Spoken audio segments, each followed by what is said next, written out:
मंडई बघा किती छान ह्याला कलर आलेला आहे आणि हे एकदम कापसासारखे मऊ झालेत गोड उंबर। आश्चर्याची गोष्ट म्हणजे हे बनवताना मी यात जराही खाण्याचा सोडा किंवा इनो वापरलेला नाही। बिना सोड्याचेही हे किती छान फुललेत बघा आणि एकदम कापसासारखे मऊ मऊ झालेले आहेत। तर चला तर मग जराही वेळ न घालवता आपण या रेसिपीला सुरुवात करूया।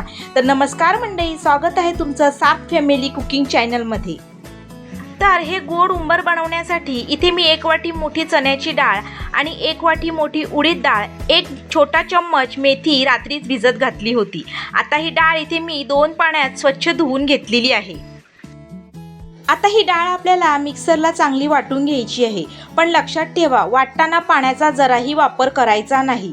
बघा इथे मी मिक्सरच्या भांड्यात जराही पाण्याचा वापर नाही केलेला आहे आणि ही डाळ अशी एकदम छान आणि बारीक वाटून घेतलेली आहे।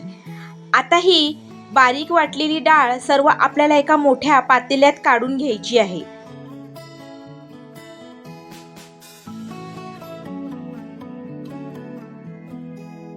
संपूर्ण वाटलेली डाळ ही मोठ्या पातेल्यात काढून झाल्यावरती ह्यात मी टाकणार आहे 1 वाटी तांदळाचे पीठ, 1 वाटी गव्हाचे पीठ आणि अर्धी वाटी ह्याच्यामध्ये मी मैदा टाकणार आहे।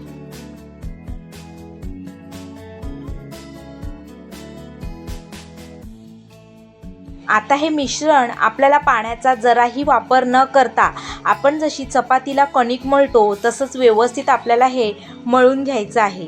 डाळीच्या ओलसरपणामध्येच हे पीठ छान मळलं जाते। मळताना ह्यामध्ये थोडंसं चवीनुसार मीठ घालायचं आणि जर मळताना तुम्हाला हे पीठ जास्तच घट्ट वाटलं तर तुम्ही अगदी थोडासा पाणी ह्यामध्ये घालू शकता।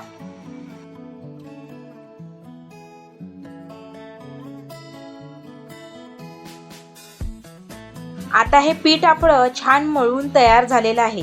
बघा मी ह्याच्यामध्ये जरा सुद्धा पाण्याचा वापर नाही केलेला आहे। डाळीला सुटलेल्या पाण्यातूनच हे मी पीठ छान असं मळून घेतलेलं आहे। आता हे पीठ आपल्याला 3 ते 4 तास असंच झाकून ठेवायचं आहे, जेणेकरून ते छान मुरेल।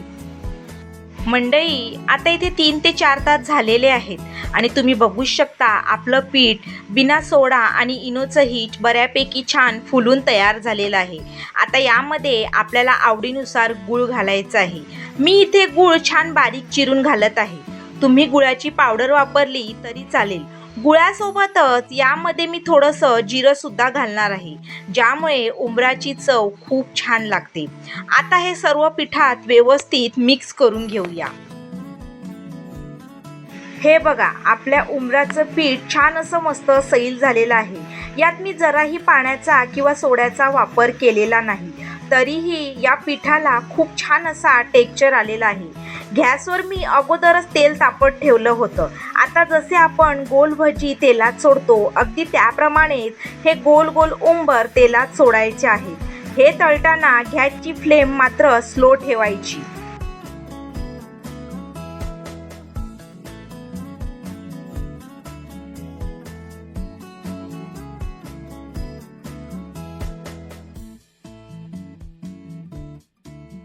तर इथे तुम्ही बघू शकता मंद आचेवर तळल्यामुळे आपले उंबर कसे छान असे टम्म फुगून तेलावर आलेले आहेत। काही ठिकाणी ह्याला गुलगुले सुद्धा म्हणतात, पण आमच्या आगरी भाषेत ह्याला उंबर म्हणतात। तुमच्या इथे ह्याला काय म्हणतात हे मला कमेंट करून नक्की सांगा। आणि बघा ना ह्याला किती छान सुंदर सोनेरी रंग सुद्धा आलेला आहे। तर मंडळी तयार आहेत आपले मस्त असे कापसासारखे मऊ गोड उंबर। हे तुम्ही असेच खाऊ शकता, पण या पावसाच्या दिवसात गरमागरम चहामध्ये हे बुडवून खायला एकच नंबर लागतात। तर ही रेसिपी तुम्ही तुमच्या घरी नक्की ट्राय करा। आणि हो, आजची ही जी खास रेसिपी आहे ती आमच्या ताईंची आहे, त्यामुळे जर तुम्हाला ही रेसिपी आवडली असेल तर एक व्हिडिओला लाईक नक्की करा, एक छानशी कमेंट करा आणि आजची रेसिपी तुमच्या फॅमिली सोबत शेअर करायला विसरू नका। आणि अशाच पारंपरिक आणि खमंग रेसिपीसाठी सार्थ फॅमिली कुकिंग चॅनलला सबस्क्राईब करायला अजिबात विसरू नका। भेटूया पुन्हा अशा एका झटपट रेसिपी सोबत, तोपर्यंत धन्यवाद।